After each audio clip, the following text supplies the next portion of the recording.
마가복음을 우리가 이제 보고 있습니다. 성경의 복음서 중에 하나인 마가복음은 처음부터 빠른 템포의 영화처럼 여러 가지 에피소드가 연속해서 지나갑니다. 마가복음 1장 1절을 보면 1장 1절은 제가 읽어드릴게요. 이렇게 시작을 합니다.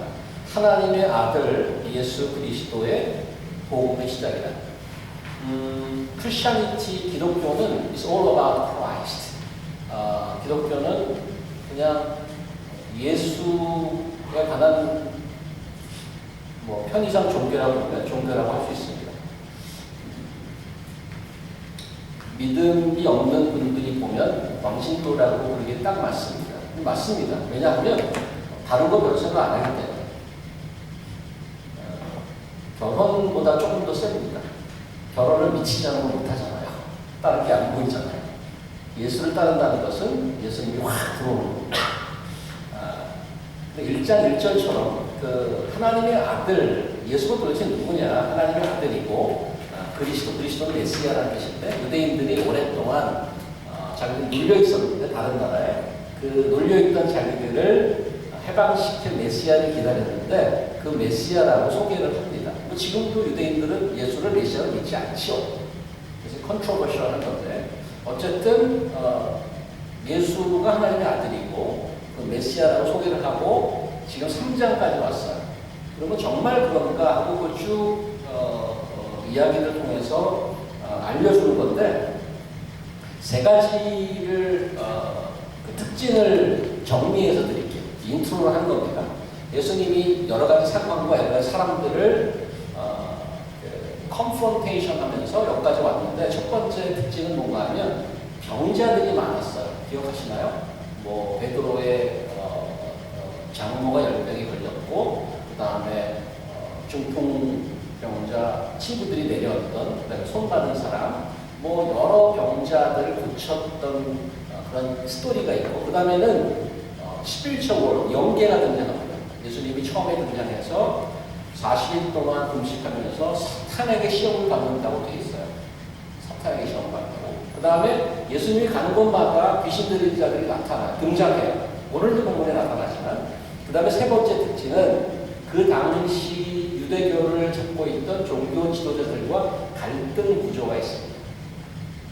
그 세 가지가 여태까지 우리가 보았던 이야기들 특징인데 왜 그 이야기들을 하고 있느냐 하면은 1장 1절에 나와 있듯이 예수님이 하나님의 아들 맞아. 예수님이 메시아 맞아. 어떤 면에서 He has authority over the disease. 병들도 꼼짝 못해. 그 다음에 영계의 귀신들도 꼼짝을 못해. 당시에 유대교를 붙들고 있던 종교 지도자들도 꼼짝 못해. 물론 대들죠. 예수님의 어서러티를 보여주는 게 여태까지 이야기였어요. 오늘 본문을 제가 일부러 중간에 라인을 하나 줬는데 두 가지 섹션으로 갈라서 볼 필요가 있는데 7절에서부터 12절까지는 지금껏 했던 얘기들의 정리 및 결론이라고 볼 수 있는데 10절 보면은 또 많은 사람을 고치셨으므로 병으로 고생하는 자들 병자에 관한 얘기가 나오고요. 그 다음에 11절 귀신에 관한 얘기도 나와요. 조금 전에 제가 말씀드렸던 그런 이야기들을 다시 한번 정리해주고 있는 것입니다. 1장 4, 5절에 보면 4, 5절은 제가 드렸나요? 의식자님 혹시 드렸나요? 4, 5절을? 마가복음 1장 4, 5절 안 드렸나요? 네, 1장 4, 5절에 보면 예수님의 메신저였던 요한이라는 자가 등장하는데 요한이 요단강가에서 활동을 했잖아요.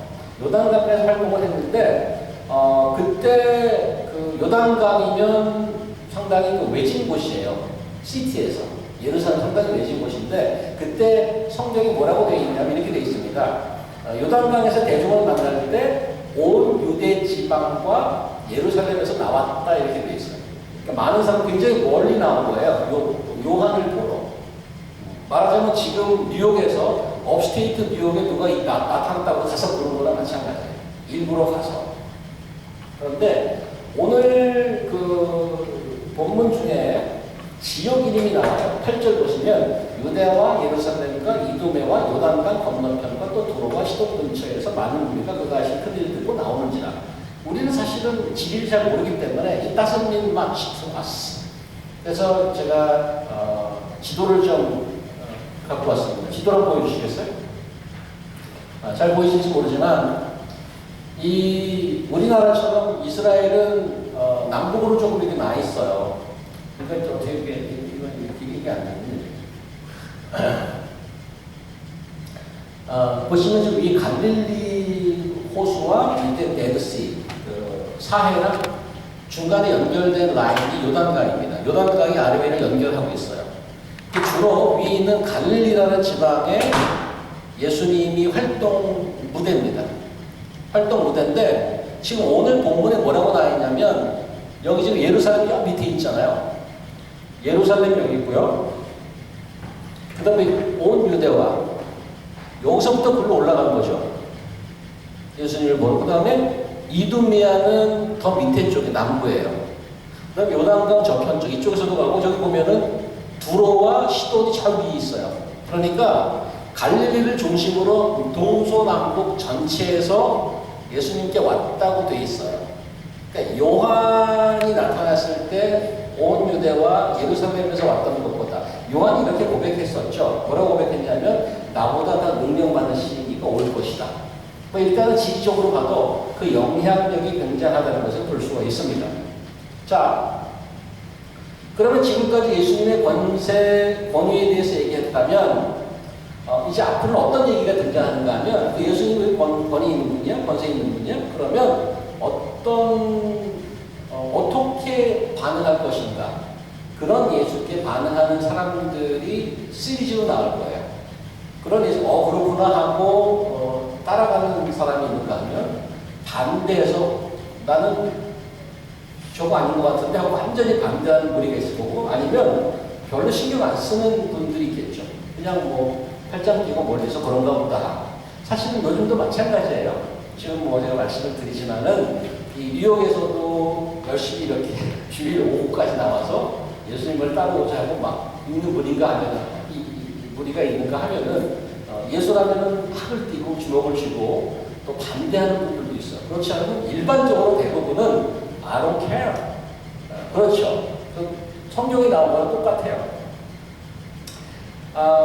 13절 이후에 오늘 본문은 가장 먼저 그 권위 있는 예수님께 등장하는 예수님께 반응하는 그룹을 소개하고 있는데 예수님과 생사고락을 같이 하게 될 12제자가 나옵니다.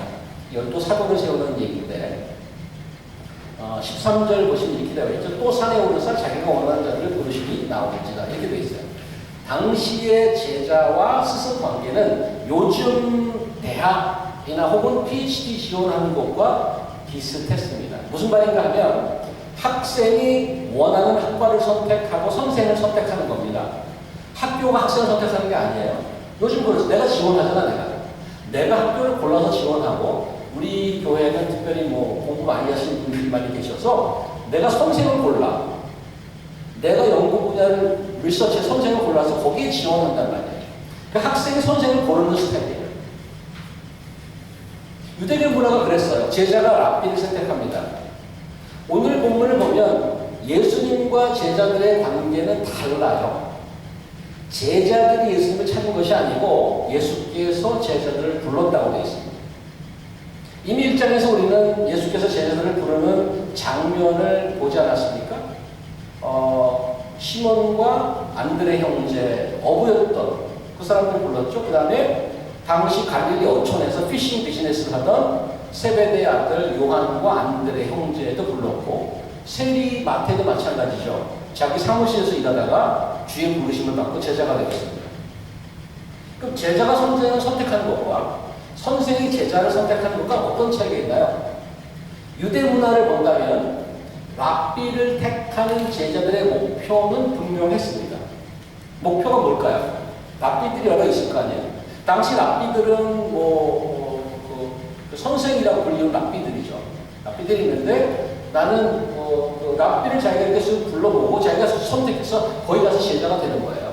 나는 랍비 인성관대 가서 배우겠다. 거기서 들어가는 거죠. 제가 고르는 거예요. 목표가 뭐였까요? 랍비 밑에 들어간다는 얘기는 랍비가 주로 하는 일이 토라, 모세 오경을 가르치는 일이었어요. 그래서 토라를 마스터하는 거예요. 그래서 자기도 야망이 있어요. 나중에 랍비가 되는 야망이 있어요. PhD를 하고 티칭 포지션을 가지려고 하는 것과 대단히 흡사하죠. 연구 논문을 내고 발표를 하고 그래서 어포인트가 돼서 교수가 되는 것과도 상당히 흡사합니다. 심지어는 나중에 학생이 자기를 가르쳤던 선생님보다 더 유명해질 수도 있어요.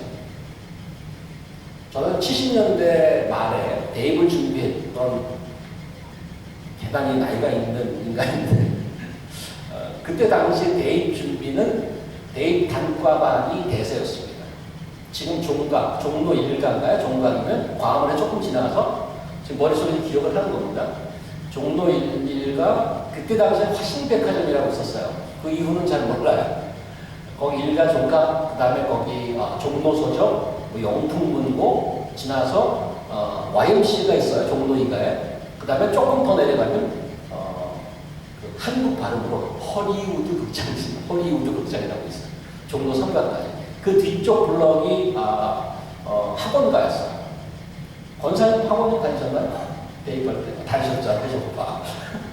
그때 이제 유명했던 학원이 대일학원, 대성학원, 정일학원, 그 다음에 경복학원, 무슨 청산학원, YMC 학원, 상록사학원 이런 학원들이 있는데 그때 학원에도 스타 강사들이 있었어요. 요즘에는 인강이라고 있잖아. 그때 당시에는 인터넷이 없었으니까 강의를 듣고 싶으면 직접 가서 들어야 돼요. 직접 가서 듣는 수밖에 없어요. 등록을 해야 되는데 등록을 하려면은 그 자리가 제한이 되어 있기 때문에 등록을 빨리 해야 돼요. 조금 늦으면 등록이 마감될 거예요. 그걸 못 듣는 거예요. 그래서 며칠 전에 강의가 시작된 며칠 전에 거기 학원에 앉아서 기다리고 있어야 돼요. 오픈하면 바로 등록해야 돼요. 들어가면 그 각 학원마다 가장 큰 그 강의실이 있어요. 그러면 제가 경험한 건 한 7, 8명 정도 들어가는 것 같아요. 들어가는 것 같아요. 1000명까지 들어갈까요? 늦게 가면 저기 앞에 실내인데 그 강사가 까맣게 저 앞에 보여요. 조그맣게 보여요. 물론 마이크를 이것처럼 들고 하죠. 그걸 듣겠다고 실외에 앉아 있는 거예요. 네. 대단하죠. 새벽반부터 시작해서 저녁반까지 촘촘히 강의가 있는데 낮에 한 타임 쉬고 꽉 차 있어요. 다 매질이야. 엄청난 거죠. 700명씩 강의가 만약 7개 있다면 실질이 사시고 한 5,000명 듣는 거예요. 한 달에. 엄청난 겁니다. 그런 수다 강사들이 있는데 거기 강사를 택해서 등록한 사람들의 목표는 분명해요. 뭐예요? 대입 점수를 높이는 거예요. 아무리 수다 강사라 해도 내가 3개월 안서 그때 그런 거 있죠. 정통 종합영어. 해선자는 혹시 그런 거 그때 당시는 없었는데 모르는 거예요. 모르는구나. 성문 종합영어, 성문 핵심 영어, 수의 정성 이런 거 있죠. 이 세대가 이렇게 차이나서 지금 눈만 뻑뻑거리고 계시잖아요, 여러분들. 무슨 소리 하나. 그때의 그 텍스트북이 그런 거예요, 지금.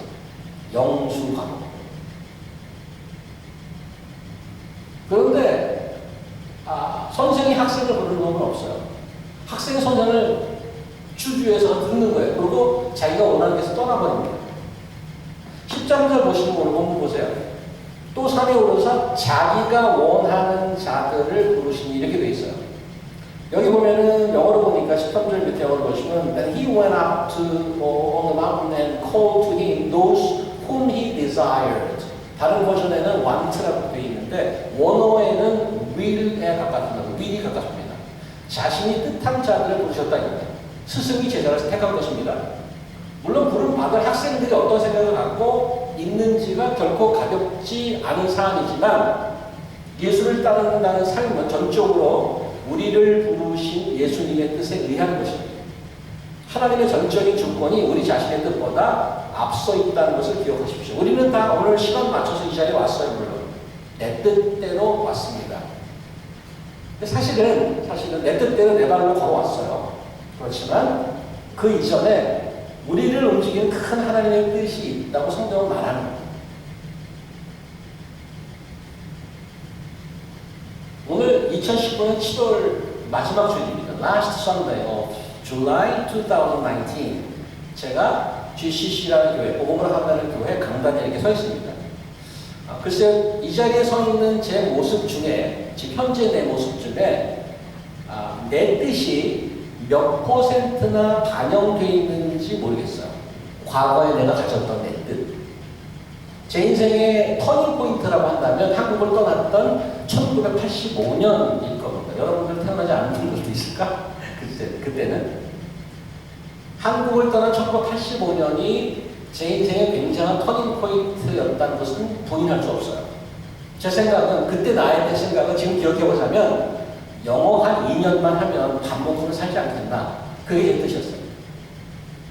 혹시 잘 되면 뭐 학교도 좀 들어가고, 아니면, 항상 저는 월스트 시나리오를 그래요. 아주 못해야 가서 한 풀타임으로 영어 한 2년만 하자.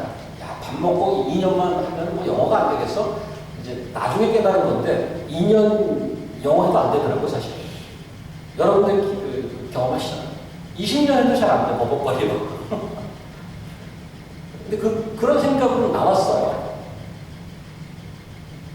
근데 지금 34년 됐어요. 근데 돌고 돌아서 내가 이 자리에 이렇게 서 있단 말이에요. 그때 이런 모습을 몇 %나 뜻하고 생각했을까? 요즘 말로 1도 없어.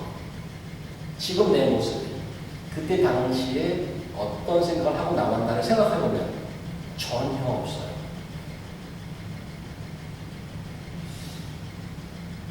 두 가지를 생각할 수 있죠. 하나님의 뜻 혹은 산다는 게 뭐 그런 거지 뭐. 두 가지를 생각할 수 있어요. 살다 보면 이렇게 흘러 가는 거지. 그런 건지 아니면 나는 이렇게 생각했는데 하나님이라는 건 나를 이렇게 끌고 온 건가? 여러분 지금 어떤 거 모르겠어요. 미국에 오셨어요. 퀸스, 맨하탄, 브루클린, 뉴저지에서 somehow 여러분 스트로크를 하면서 일하며 공부하며 살아가고 있어요. 게다가 모두들 잘 쉬고 있는 주일 썬데이 애프터는 이 시간에 맨하탄 다운타운의 자그마한 교회에서 이렇게 말씀을 들으며 예배하고 있어요. 지금 현재 여러분이 이 모습이 5년 전, 50년 전 한국을 떠날 때 여러분 계획하고 있던 것의 몇 %나 지금 현재 여러분의 모습일까? 오늘 성경은 말하죠. 제자는 예수께서 그분의 뜻에 따라서 먼저 불렀다고 얘기해요. 나는 내 뜻대로 움직일 수 있어요. It's not that way. 우리의 삶은 그렇지 않다고 얘기합니다. 14절 보니까 이에 12를 세우셨으니 이는 자기와 함께 있게 하고 또 보내서 전도도 하며 이렇게 되어 있어요. 밑에 영어로 보시면 조금 클리어한데 16절 보세요. 밑에 영어로 보시면 He appointed the 12 이렇게 되어 있습니다. He appointed. 세우셨다. appoint 한다는 거는 어떤 잡을 주고 위임한다는 뜻이잖아요. appoint 하는 거. 위임시키는 거죠. 그런데 놀랍게도 이 단어는 여기 단어는 사실은 번역하면 이렇게 번역하는 게 제일 원어에 가까워요. 이에 12를 만드셨으니 made가 더 가까워요. 원어에.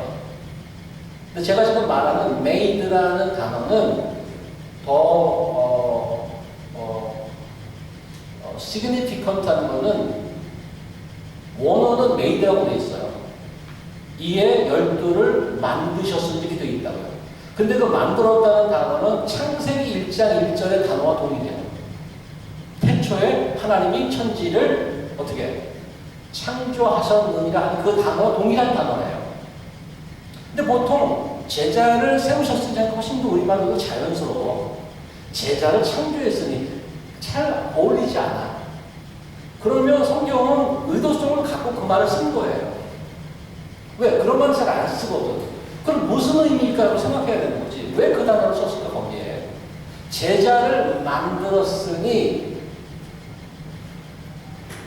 그 의미는 아무것도 없는 데에서 어떤 존재를 만들었다는 얘기예요. 그래서 예수님의 12제자는 사실은 하나님이 창조했던 것을 기억한다면 New Creation이라고 새로운 창조라고 할 수 있어요. 제자는 예수를 위해서 주님, 제가 예수님 위해서 뭘 해드리겠습니다 하고 모인 그룹이 아니에요. 베이시컬리. 예수로 인해 새롭게 창조되어서 그분의 원하는 모습대로 만들어져 가는 공동체. 완전히 다른 얘기죠. 그래서 우리가 교회를 나오면 필요에 따라 나오는 수 있어요.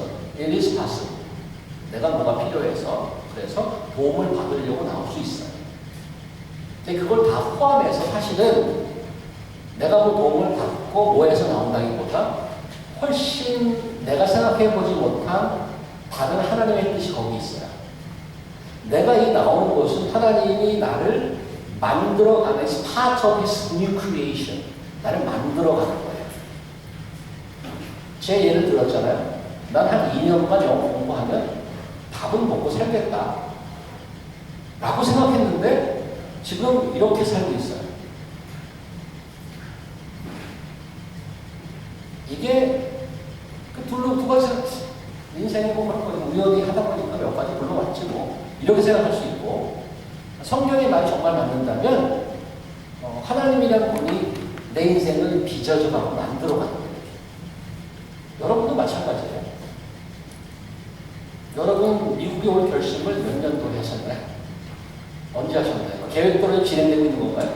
나는 1900 몇 년에 결심해서 2000년도에 맨하탄에 살고 무슨 자극을 잡고 이렇게 계획대로 잘 가고 있어. 그럼 몇 분이나 계시나요? 다시 말하면 두 가지예요. 살다 보면 그렇게 되는 것이고 아니면 성경 말대로 하나님이 나를 만들어 가시는 게 맞는 거 아닐까?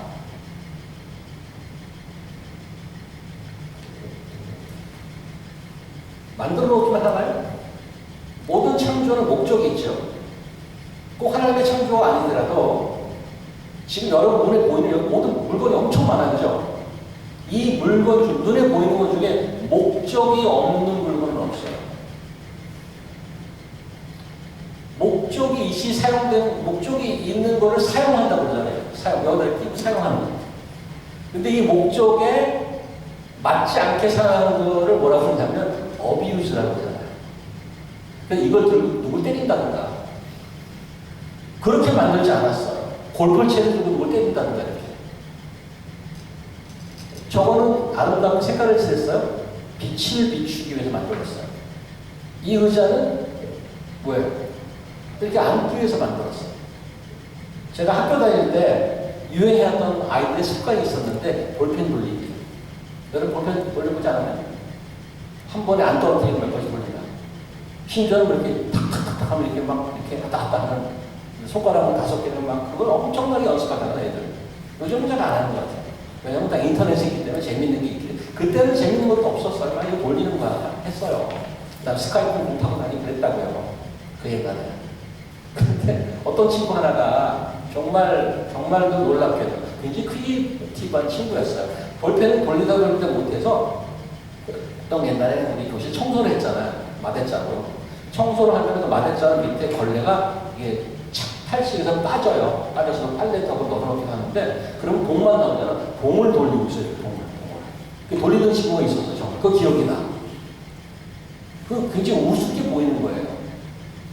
그 목적에 사용 안 하면 우습게 보이고 오용하게 돼 있어요. 근데 오늘 예수께서 우리를 불러놓고 창조했어요. 만들었어요. 그러면 만들어 놓고 그냥 네 맘대로 살아. 뭐 살든가 말든가 뭐 이렇게 놓지 않고 뭐라고 돼 있어요? 여기 보니까 14절에 보니까 이의 열두를 만드셨으니 이렇게 제가 번역했다고 그랬어요. 이는 자기와 함께 있게 하시고 또 보내사 전도도 하며 귀신을 내쫓는 권능도 가지게 하려 하시는 목적이 분명하죠. 이제 영어 보세요. 뭐라고 되어 있냐면 verse 14, 14절 보면 And he appointed 12 whom he also named apostles so that는 목적절이잖아요. 영어 공부할 때 많이 배웠죠? 뭐 결과절이기가 목적절이에요. So that may 많이 배웠잖아요. So that they might be with him. 첫 번째 목적이에요. 부른 이유가 뭐냐? 무슨 목적? 그와 같이 있게 하려고. First of all, and 뭐라고 했어요? And he might send them out. 우리를 보내기 위해서 같이 있지만 않아요. 어디를 나가야 돼요. 보내는데 그 보내는 거 밑에 미션이 두 개 따라 붙어요. Send them out to preach. First of all, to preach. 전파하고 and to have authority to cast out demons. 두 가지 미션이 있어요. 전도하고 and 그 다음에 그 귀신을 물리치는 그 파워가 있게 하는 두 가지 미션이 있어요. 자, 그 목적이 두 가지가 나왔어요. 첫 번째 하나는 예수님과 같이 있는 거예요. 두 번째는 보냄을 받는 거예요. 뭘 위해서 보냄을 받아? 전도하고 귀신을 쫓는 거예요. 자, 그럼 여기서 좀 생각해 봐야 돼요.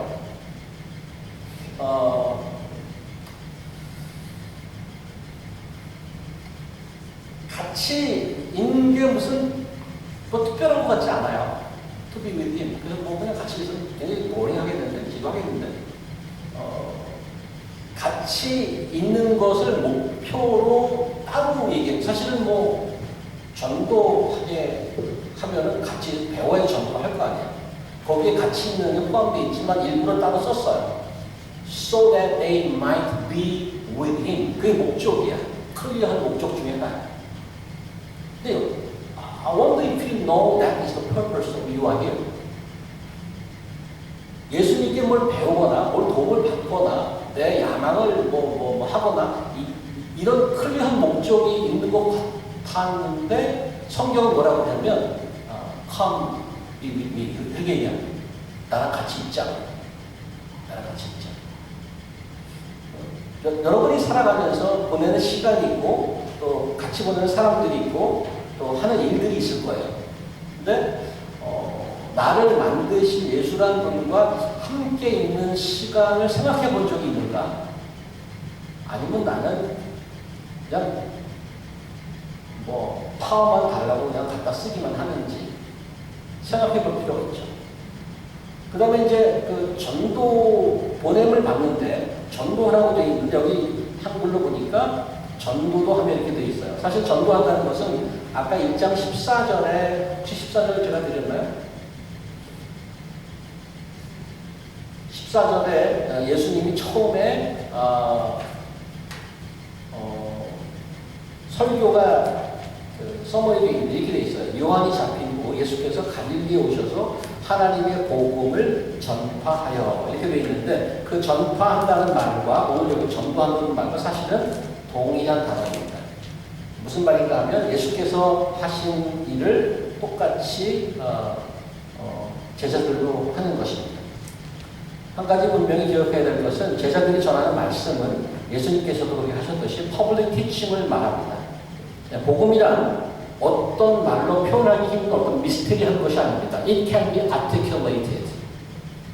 사람의 인간의 언어로 설명 가능한 얘기가 복음입니다. 인간의 언어로 설명하고 설득하고 의미를 설명하는 것입니다.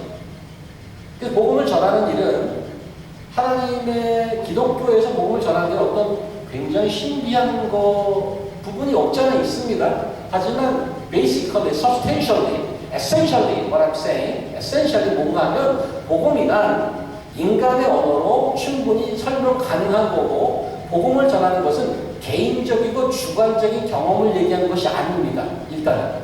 그럼 뭐냐? 객관적이고 역사적인 하나님의 일을 전하는 것입니다.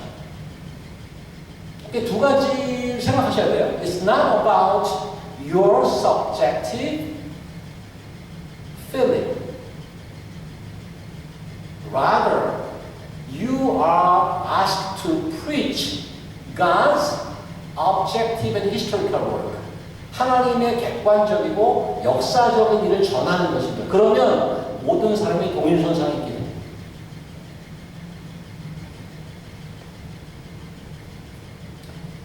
요한 1서 가볼까요? 요한 1서 1장 1절 4절. 호상나 형제가 읽어주세요. 태초부터 있는 생명의 말씀에 관하여는 우리가 들은 바요, 눈으로 본 바요, 자세히 보고 우리의 손으로 만진 바라. 이 생명이 나타나신 바 된지라. 이 영원한 생명을 우리가 보았고 증언하여 너희에게 전하노니 이는 아버지와 함께 계시다가 우리에게 나타내신 바 됨이시니라. 우리가 보고 들은 바를 너희에게도 전하면 너희로 우리와 상임이 있게 하려 함이니 우리의 상임은 아버지와 그의 아들 예수 그리스도와 더불어 누리니라. 우리가 이것을 쓰면 우리의 기쁨이 충만하게 하려 합니다. 크리스천들의 그 교제의 뿌리를 얘기하는데 여기 이런 표현을 안 썼어요. 내가 느끼고 깨달은 바를 너에게 전하노라 하고 쓰지 않았다고. 내가 느끼고 깨달은 바를 너에게 전하노라 하지 않고, 잘 보셔야 돼요. 뭐라 하냐면 3절, 우리가 보고 들은 바를 너에게 전하노라. It's objective. 객관적인 얘기. 누구나 들어도 다 이게 똑같은 얘기예요.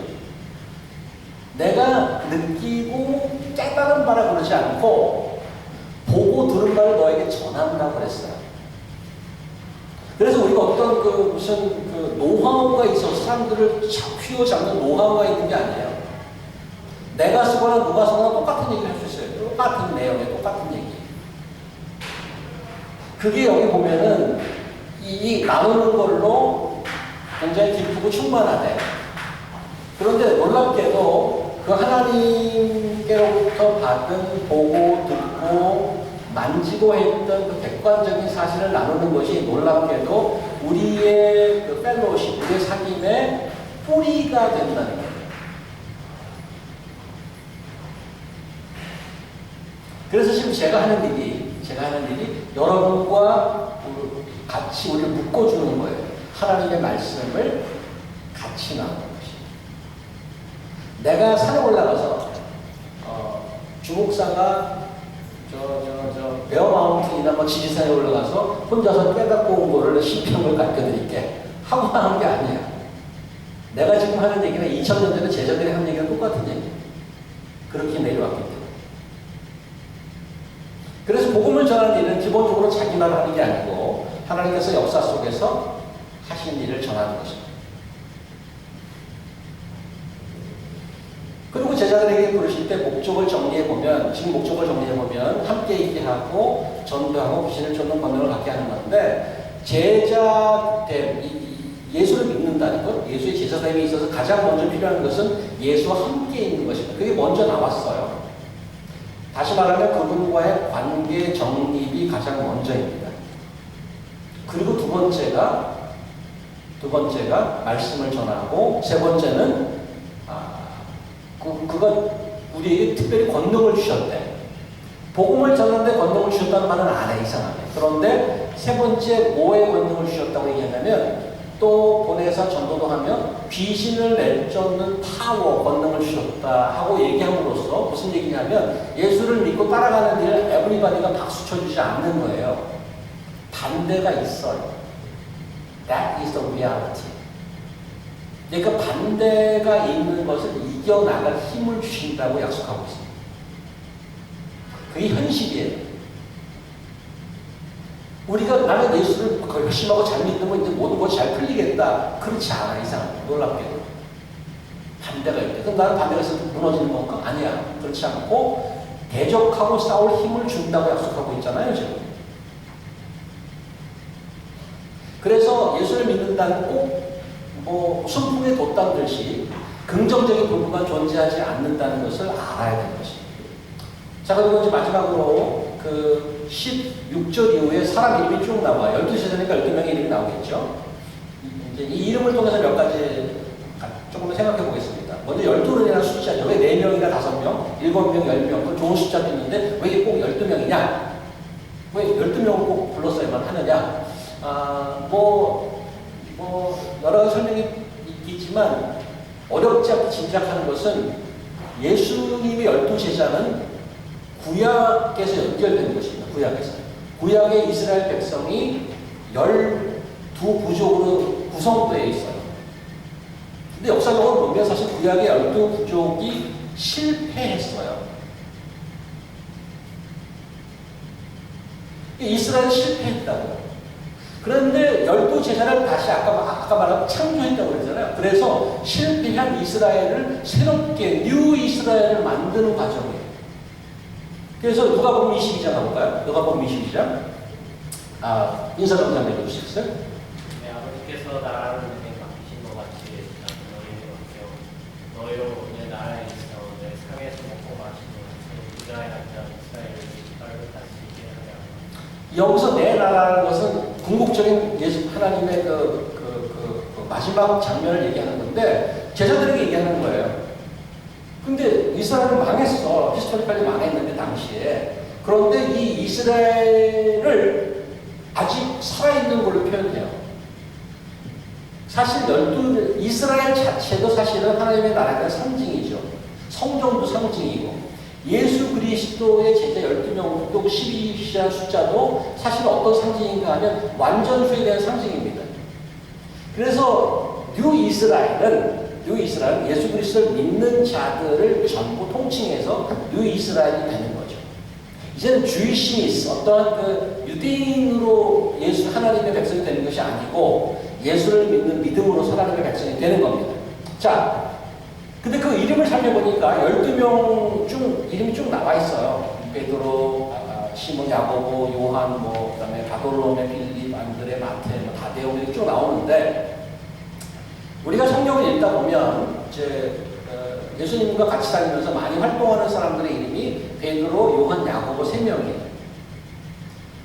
나머지 사람은 한두 번씩 나. 빌립 같은 경우는 사도행전에 저기 아프리카에서 오는 자신을 만나는 내시를 만나는 그 장면에서 빌립이 좀 나오고 도마는 의심하는 자로 좀 나오죠. 요한복음 뒤편에. 그 외에는 거의 안 나와. 실제로 성경을 검색해보면 여기 나오는 성경의 리스트, 12명 리스트가 한 3군데 정도 나오는데 이 사람들이 활동하는 것은 이름, 성경에 기록되어 있는 것은 이름 말고는 딴 데는 없어. 언급이 없어. 12제자는 사실 대단한 거로 보이는데 성경에 다른 데 언급이 없다니까. 로마서 16장에 보면 이름이 무지하게 많이 나옵니다. 누구한테 가서 안부 전하고 누구한테 안부 전하고 그거 성경에 기록되어 있어요. 듣도 보도 못한 이름이에요. 그런데 그 이름들이 거기만 나오고 없어. 딴 데 성경에는 없어. 그러면 우리는 이게 무슨 중요한 건가? 이런 이름들 이렇게 생각할 수 있어요. 뭐가 중요한 건가? 그 이름이 나오면 뭐야? 그래서 어쩌라고.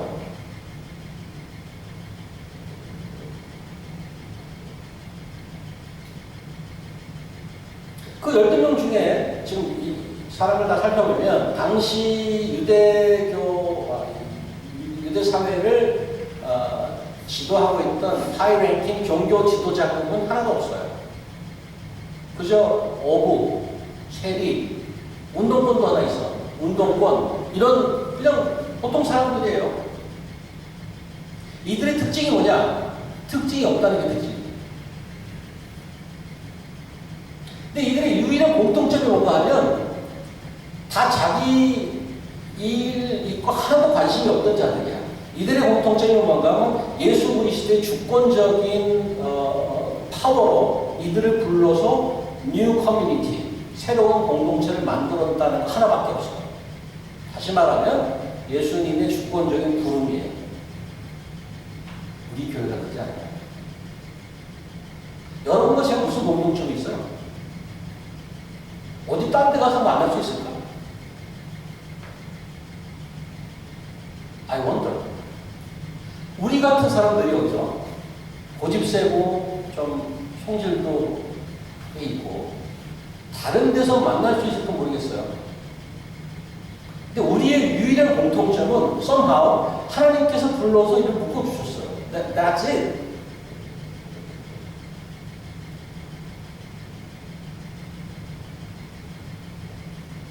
이게 무슨 의미가 있을까? 하나님의 교회는 영웅이 필요한 게 아닙니다. 여러분과 저처럼 무명의 그런 사람들로 이루어진 거예요. 이름도 없이 빛도 없이. 이 사람들은 여기 이름만 나왔지만 사실은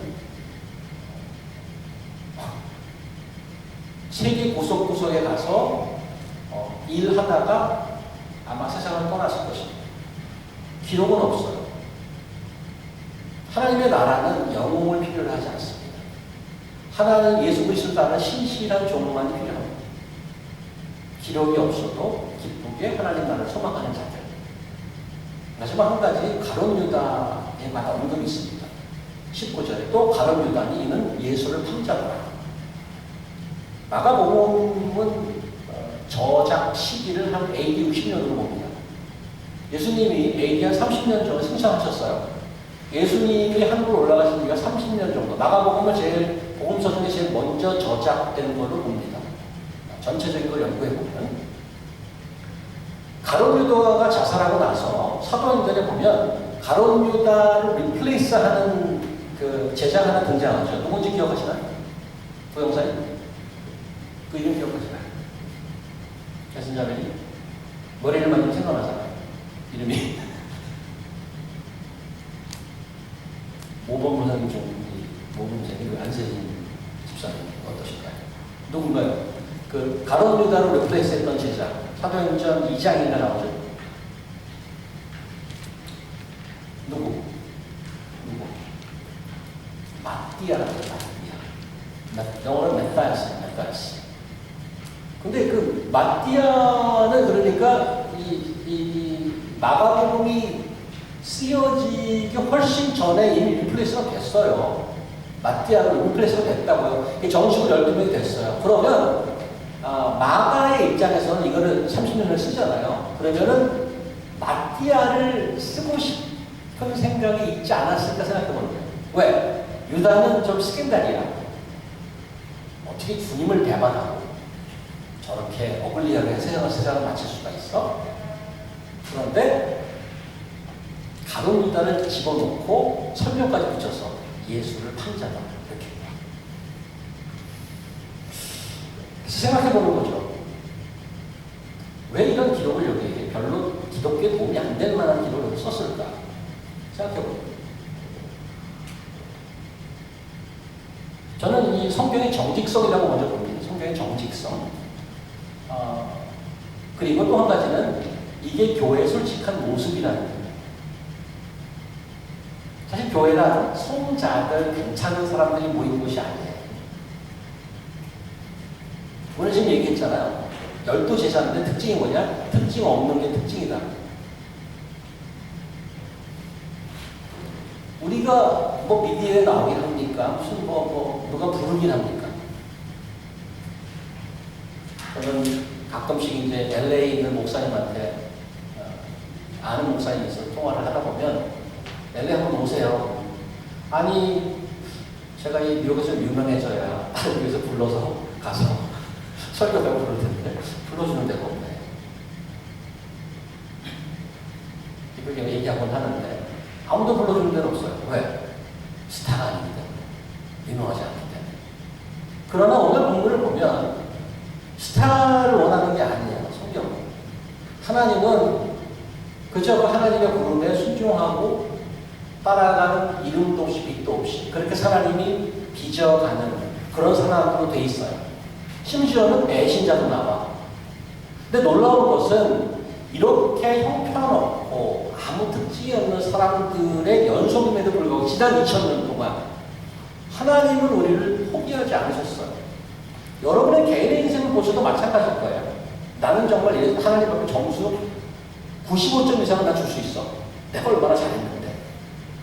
이러나요?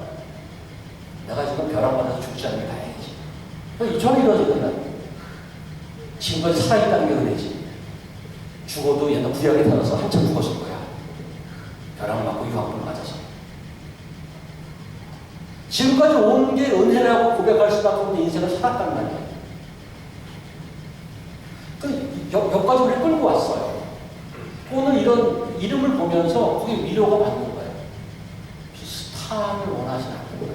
나 같은 자들이 있어도, 우리 같은 자들이 있어도 포기하지 않으시고 계속 하나님의 뜻을 이끌어 가시는 거예요.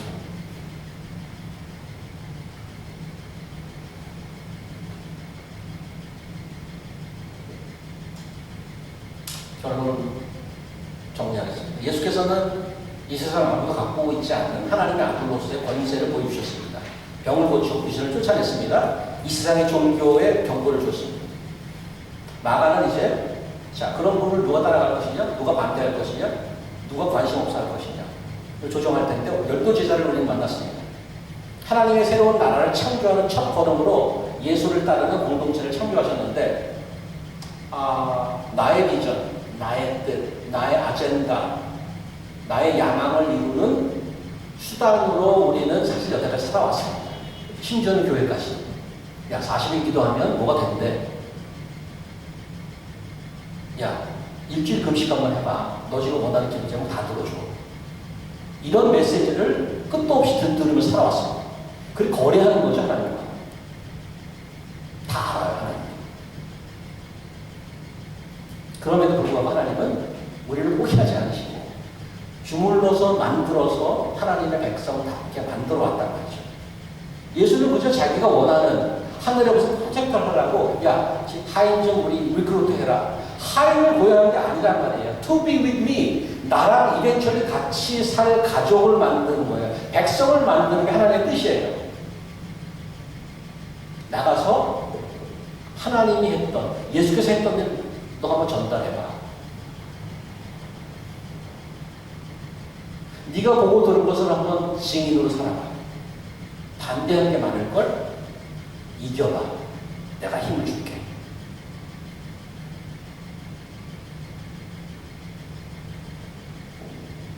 여러분은 누구와 함께 시간을 많이 보내는 것을 원하십니까? 어떤 일에 제일 관심이 있으세요? 어떤 이야기를 하고 싶으세요? 오늘 하나님께서 예수님께서 제자를 부르면서 나랑 같이 있자. 그리고 가서 보고 들은 말을 얘기하고 반대하는 자들이 있으면 힘을 이겨. 내가 능력을 줄게. 그러려고 불렀다고 합니다. 여러분과 저는 나름대로 어떤 목적과 뜻과 생각이 있어서 이 자리에 왔습니다. 그런 것들을 다 넘어서 이 시간에도 하나님께서 여러분과 저를 만들어 가십니다. 그분의 자녀답게 그 하나님을 아시고 포기하지 않으시는 우리 하나님을 의지하고 승리하는 여러분 되시기를 주의 이름으로 축원합니다. 기도하겠습니다. 하나님 감사합니다.